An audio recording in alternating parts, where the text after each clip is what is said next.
Good morning, everybody. Morning, everyone. Morning, Saturday morning. How's everyone feeling this morning? How have you woken up? Have you got out the right side of bed, the left side of bed, the end of your bed? Do you ever wake up and find your legs on your pillows? That happened to me once. You know you've had a disruptive night.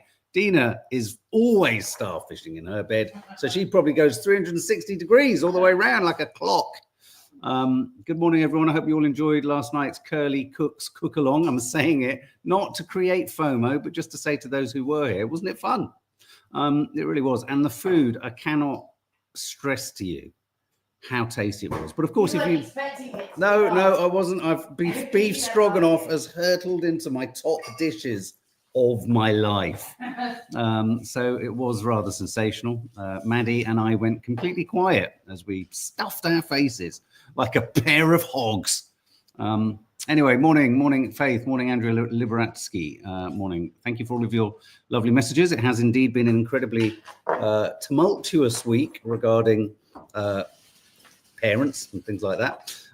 So thank you, Mark, Reese. You got the back door open. Aren't you guys freezing? I had a sudden surge of heat, but you're right. It is suddenly getting a little bit. It's a little bit nippy around my ankles, and that'll be because I'm wearing some bamboo socks, which are just soft and lovely. And I just wanted to share that with you. I sometimes rub my ankles together because it's just so soft.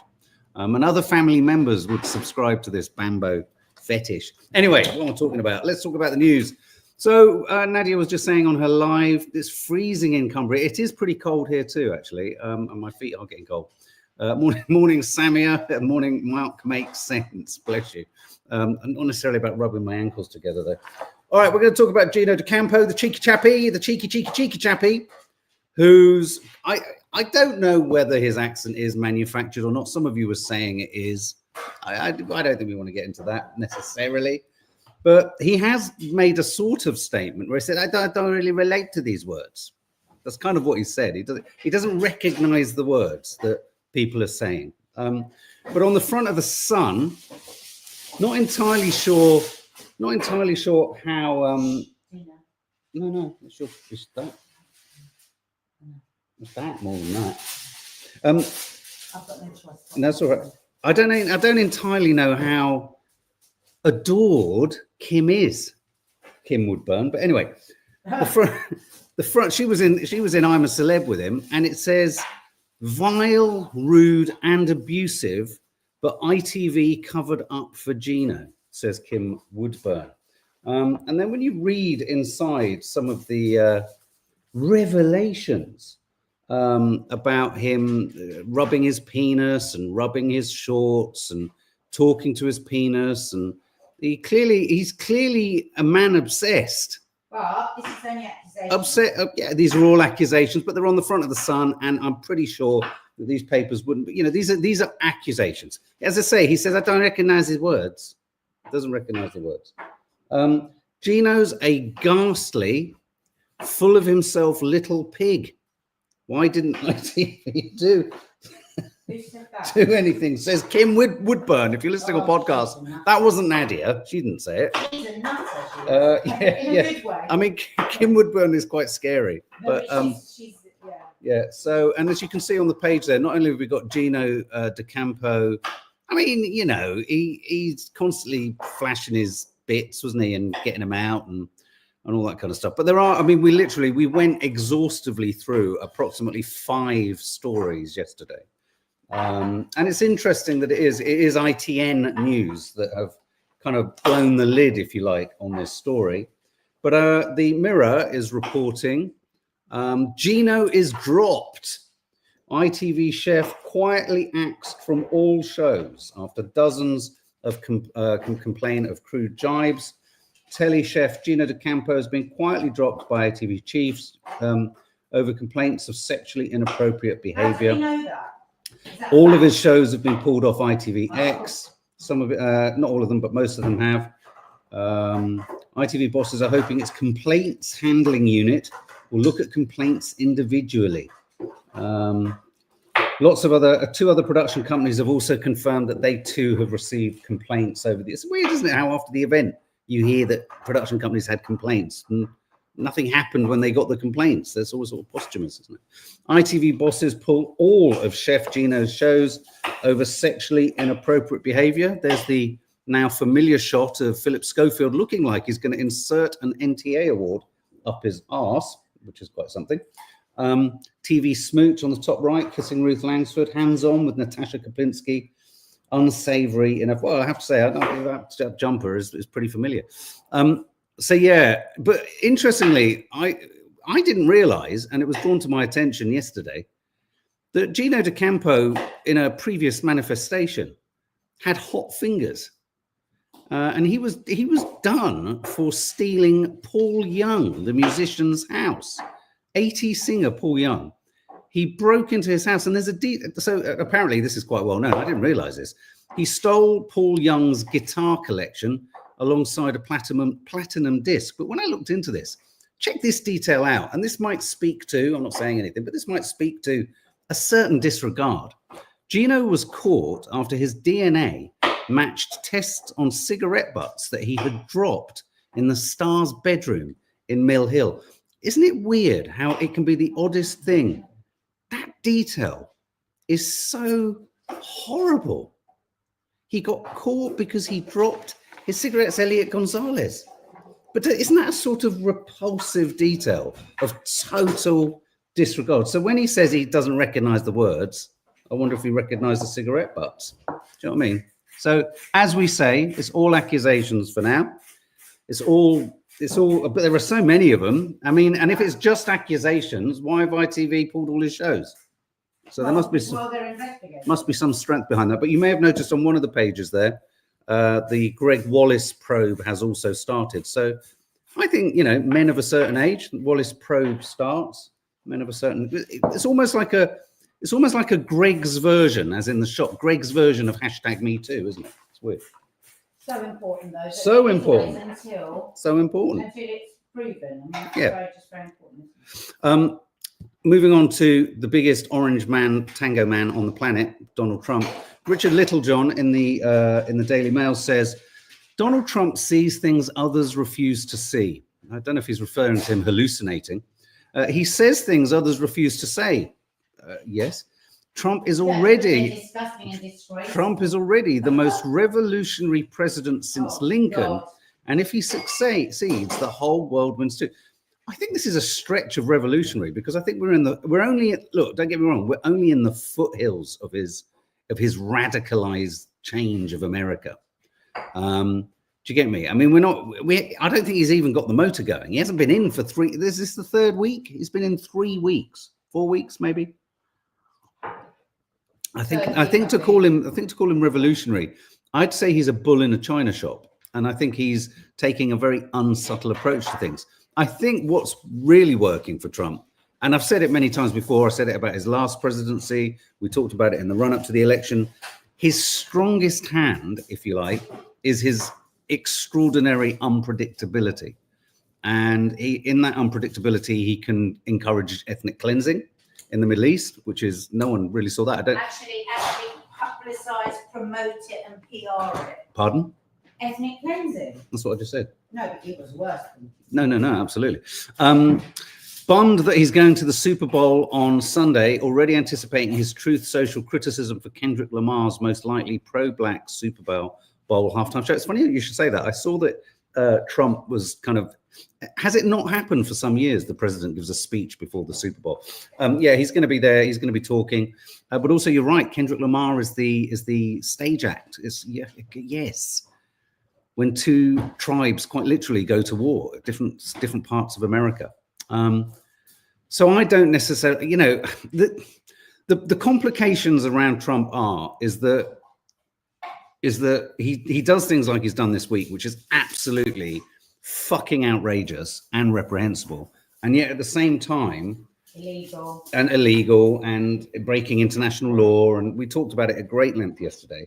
But he, to many people, he also brings in what they would describe as a breath of fresh air, unfortunately, and that's his superpower in a way.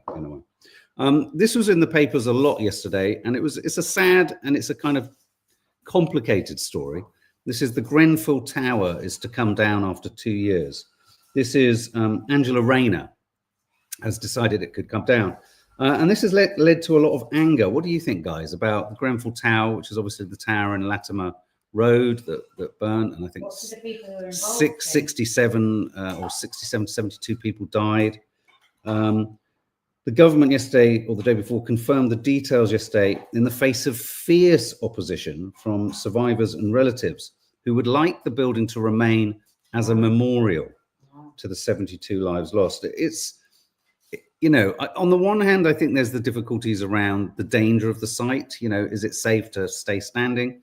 In other ways, I think what Angela Rayner and those who aren't related to anyone who passed away in it, in the tower block, it's a little bit like the Twin Towers, in that the hope would be then to kind of construct a, you know, memorial of some form or some kind of, you know, structure of remembrance. I have to say that in downtown, in Wall Street, in that area in New York, it is an incredibly powerful memorial, the fountains, etc. So there's that. But the relatives of the residents who died, they're asking really for nothing more than, can they have a vote on it? And part of me thinks Angela Rayner may have got this wrong. I think you can't have had a catastrophe like this where so many financially incentivized companies have been discovered to be responsible for it, and where people who had nothing and were living in social housing essentially had lost their lives, and many other people that have experienced the trauma of escaping, surviving, survivor's guilt, to give them some power. to not give them some agency, to give them some sense of, you know, power, exactly, a soft power in this. I just think this is odd. When you do see the Grenfell Tower in person, it's a powerful reminder, but equally quite saddening. It's awfully saddening. I mean, I used to play in the Latimer estate beneath that tower a lot as a kid. And, you know, there's 3 or 4 towers around there. They really are kind of landmarks. So I think, well, I mean, what does Grenfell Tower signify to us? The massive divide by those that have, you know, the rich and the people that are struggling financially. For a Labour government, I mean, I don't know the details, I'm just listening literally to what you've said, to not really pay mind and respect to that. And like you know, to have that, it's not a lot to ask, is it? No, absolutely not. And I think in a weird way, you're offering back some control of destiny a bit. Are they offering a different kind of monument to them? Yeah, they're offering a memorial, but a lot of it, but they don't feel that. Emma O'Connor, who managed to escape the blaze, said, "We have not been properly consulted. There has been no justice. This is always a thing. Grenfell Tower must stand." People just want to feel like they've been asked. It's like, do you know how often when, like, in a work situation, when somebody makes a complaint, if those corporations just apologized, usually people won't take them to court and all of that. People want to be validated, don't they? So if they've been consulted all the way through, if they haven't, and if they had, I bet it would be a very different situation. There is a petition that calls for all bereaved family members, survivors and locals to vote on the tower's future and the design of a memorial, if there is one. Yeah. Cats. We've talked about cats in the week. This was the idea that in parts of Scotland, they're going to ban cats being owned, or certainly ban them from being allowed out. This is the idea that cats are responsible for decimating bird populations. In fact, I found a cat in our sort of make-to down the end of the garden, black and white one. And cats do. I've noticed our bird population has gone down. But this story is a bit horrendous. So these here are images. Cat left with singed whiskers after assassination attempt. A woman has claimed that her cat was the victim of an assassination attempt after it hopped onto a bird box rigged with explosives. And what you can see there is the cat at the top, then the cat explodes, or the bird box table explodes, and then that's the poor little cat with its singed whiskers. This story was being talked about this morning when I went to get the papers on LBC. Matthew Wright was talking about it. And it's interesting. Matthew Wright, it's a great, he is brilliant. I tell you what I like about Matthew Wright. He's open-minded to every phone call. It doesn't mean that he kind of, flows with the wind or whatever, but he's interested in people, and he's not at all afraid to kind of have a change of thought or a change of heart or be told something. Anyway, so this story became more about the fact that, isn't it like all things, like with dogs, are dogs to blame, or is it really the owners? I think it's all about owners, isn't it? I mean, that poor cat there is just doing what cats do, right? It's just kind of like, well, where's the bird? And I want to eat it, and then I want to bring it home, and I want to put it on the floor and go, there you go, oh, no, clever. But yeah, so this was being talked about as, oh my God, this is a kind of extreme version or extreme sort of vigilante treatment of cats. But mind you, I mean, if this is an attempt to stop a cat from frightening birds, that explosion is going to probably stop birds flying there for the next 10 years. Very, very cruel. But I do wonder whether, do you think maybe we need to enter an age of cats on leashes? I mean, I know we always used to laugh at people with that. I saw someone with a rabbit on a lead the other day. It's just boinging along. It was fantastic. Anyone going to Santorini, be careful. Santorini shut down by a swarm of earthquakes. I filmed there. It's like when you walk around Santorini with a camera, you can't stop laughing. It's ridiculously beautiful. But lots and lots and lots of little mini earthquakes have been happening out at sea, which of course is making them all a little bit kind of scared that it could take the island out. So a swarm of earthquakes, lots of tsunami kind of alerts. I don't know, these stories just keep adding. Does anyone else feel there's a sort of increased sense that even Europe is a volatile ecological disaster, isn't it? So be careful if you're going to Santorini. Gabby, I once saw someone walking a full-sized pig along Brighton Beach. Good God. Probably my friend. Really? It's probably Dina's friend. Yeah. Seriously? Really? Don't tell that story. She had a pig. Passed away a couple of years ago. But Oh. She used to bring it to school to show the kids, and it lived in the house. Oh my God. Yeah. We think was this a couple of years ago, Gabby? If it was, it might have been Dina's friend. Dina knows a lot of pigs. It's funny. I mean, people with pigs. Someone else she knows with a pig as well. Right, this is another big story. This was quite sort of surprising. Well, not surprising, but some of the statistics are surprising. Surge in alcohol-related deaths among over 55s prompts a demand for action. Since COVID, liver disease diagnosis in people over 50 has risen sharply. And it's something like, and there was an interesting piece again on the radio this morning where they were talking about how, in fact, it was Adrian Chiles, who Nadja's worked with him. He's very funny, and he's very self-effacing. I do love the way, I love it when people throw themselves under the truck all the time. And he was just talking about the fact that it's very, I think a lot of people, when you see stories like this, I think a lot of people go, what a load of nonsense. Everyone drinks. Well, yes, clearly, if there's a surge in alcohol-related deaths, a lot more people are drinking too much than they should be. But it is interesting that actually the statistics stand up that something like 60% of over 50s aren't drinking excessively. But those who do drink excessively, it's a big number. 30 to 35% is a big number. And that's leading to a huge spike. To 31,000 deaths in 2023. The ONS says, for example, that there were 8,300 deaths in England in 2023 as a direct result of drinking what it calls alcohol-specific deaths. Data from the government's Office for Health Improvement shows another 22,500 deaths partly involved alcohol. And this is really important.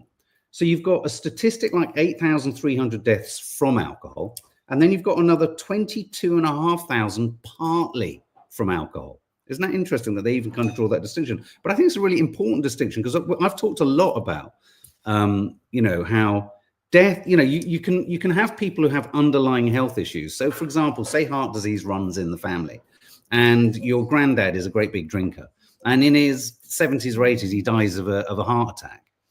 It's more likely going to go down in family law and family history that, he was another casualty of our proclivity towards heart disease. Whereas actually his heavy drinking will have exacerbated that and made it worse.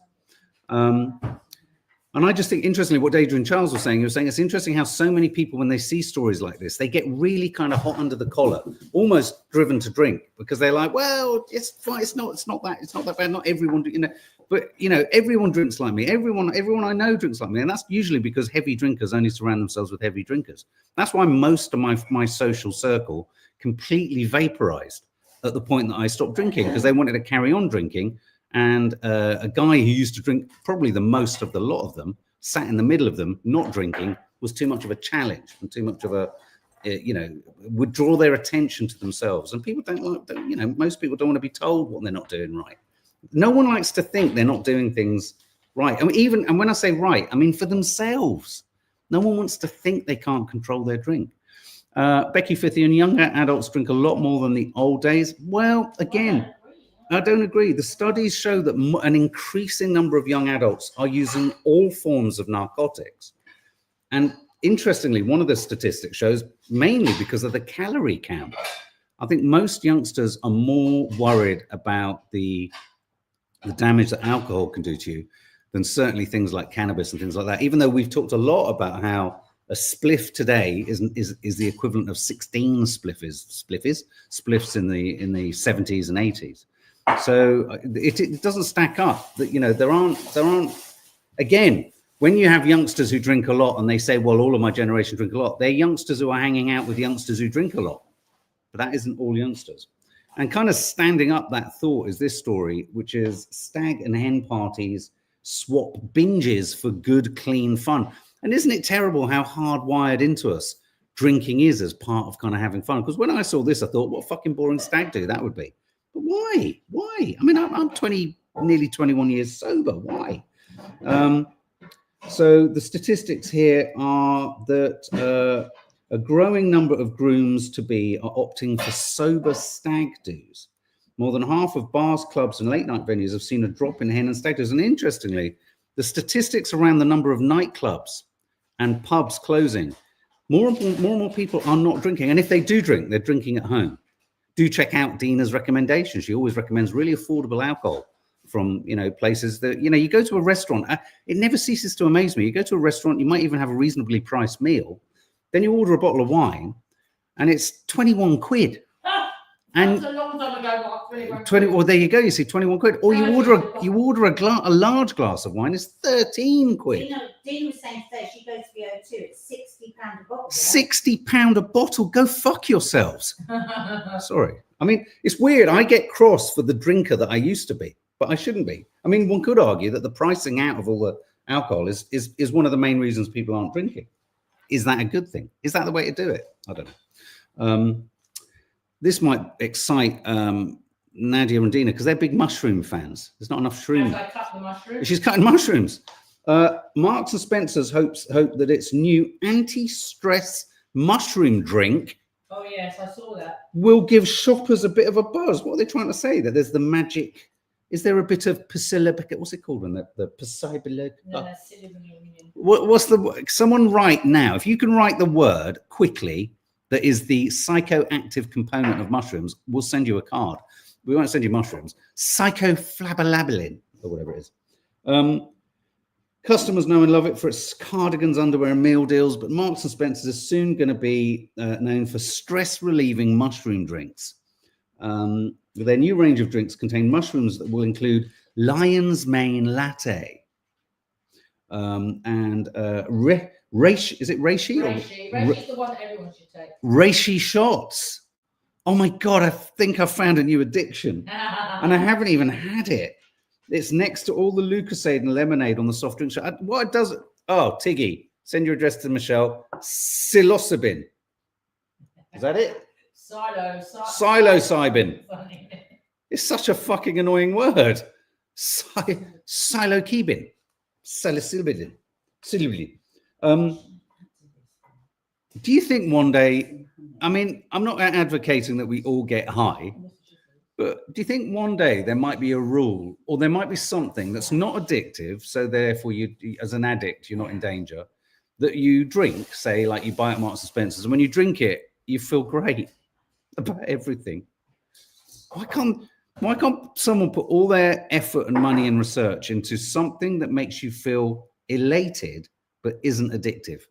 That would be good, wouldn't it? Like something that's really indulgent to eat that isn't full of sugar, or something that just takes you away from everything but isn't addictive. Oh my God, that's the holy grail. Coffee. Okay, yeah, if I do, Stuart. Yeah, there we go. Any fans of Emilia Perez, the film? Just the thought of watching it makes me come out in hives. Old online jibes may shoot down the chances of Oscar's trailblazer for movie fans. Emilia Perez is the hot favorite, was the hot favorite to win all sorts of awards. Zoe Saldana, she won the Golden Globes for Best Supporting Actress. This was hot, this is the musical about a trans cartel head, I believe, and it's a musical. There's a lot of elements to this that makes it very hard for me to get on board with, mostly the musical. But anyway, the star of it, Carla Sofia Gascon.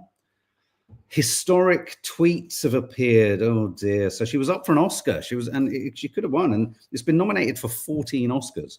But her historic racist COVID-era tweets are pulling her down. Let's look at them. She said the Chinese vaccine comes with 2 spring rolls. Oh God! She said You're that. joking. No, she said George Floyd, the Black American whose killing by a police officer led to nationwide protests. She said he was a drug addict swindler.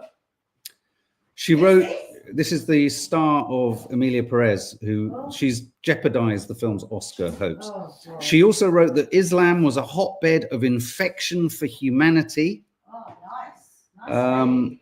And the director has had to step away from it. I mean, imagine all the rest of the cast and the crew. Yeah, You're looking towards, Oscar success. Welcome, Cameron, and you go back and you look at all this. It's just horrendous, just horrendous.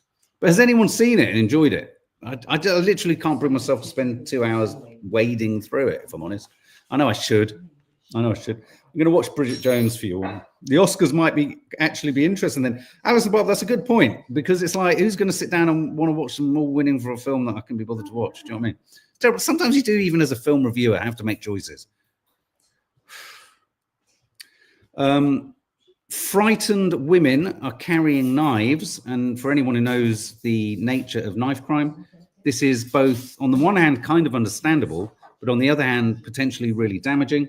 The number of women carrying knives has shot up since Sarah Everard's murder, as more and more women lose all trust in the police. Totally understand that. Females have a growing lack of trust in the police and feel less safe. We talk a lot to a lot of the younger boys in the family or people that we know about the dangers of not taking knives out and how knives can be turned against you. But now it would appear that young women are increasingly arming themselves. Yeah, we did that one. Yeah, a total of 2,800 women were caught with knives last year, triple the 900 offences recorded a decade ago. I mean, it's fucking dangerous out there. Heart attack. Call an Uber Ambo. What do you think of this? Help in 30 minutes. This is the slow privatization of healthcare, or, national health. Private Uber-style ambulances are becoming popular amid long waiting lists for NHS ambulances. So if you're waiting too long for an NHS ambulance, you can call an Uber Ambo. Desperate patients are so worried about delays that they will shell out up to I think there's always been this service, but I think this is becoming a little bit more streamlined. There's a first Uber-style app offering on-call emergency ambulances, which is booming as they come with a guarantee that help will arrive within 30 minutes. I see. Just to say, it's 10 to. Yeah, I know. Yeah, moving through. We'll move past that. Just going to move past that one. No yolk, we're short of eggs. 1 million hens have been culled in a bird flu outbreak. I liked this headline. This was good, puntastic stuff. Wish Lou were here. Brit trippers suing for 200,000 over sewage in pool at Mexico. Sickened British holidaymakers endured sewage in the swimming pool. Oh, Netflix has upped its prices by £2 in the UK. But apparently, I like this headline. Look, Gobblebox. That's Gobblebox. Women binge more grub while watching TV shows. Ooh, let's watch Grey's Anatomy. I said nachos, not narcos. I can understand that as we watch more and more. Couples, sex is an anticlimax. We'd rather watch TV and have a cuddle these days. To quote Lee Peart, we're all tired. That's why. Just going to move past this one. And finally, oh, that's good timing. 2 pictures. The Daily Mail posted this image of a split banana, for those of you listening. And their headline was, "Let's split. Couple find rare double banana in fruit bowl." I would have said banana splits, no? It's 2-finger salute. And in case you're wondering about the sanity of Elon Musk's mental health, here he is wearing a much, much, much bigger hat than he should. It's a very odd image. And he looks sort of photoshopped underneath it. Anyway, there you go. So in 10 minutes, we're going to be curly cooking. Hopefully. We're going to show you the kitchen. We're going to show you. You're going to see part of the kitchen. You're not going to quite see the lounge, but you're going to certainly see part of the kitchen if you're not a member. So see you in 10 minutes. Thank you for all your comments. I'd rather watch TV than have sex, says Theresa A. Well, the vast majority of Brits would much rather watch TV than have sex, apparently. So there you go.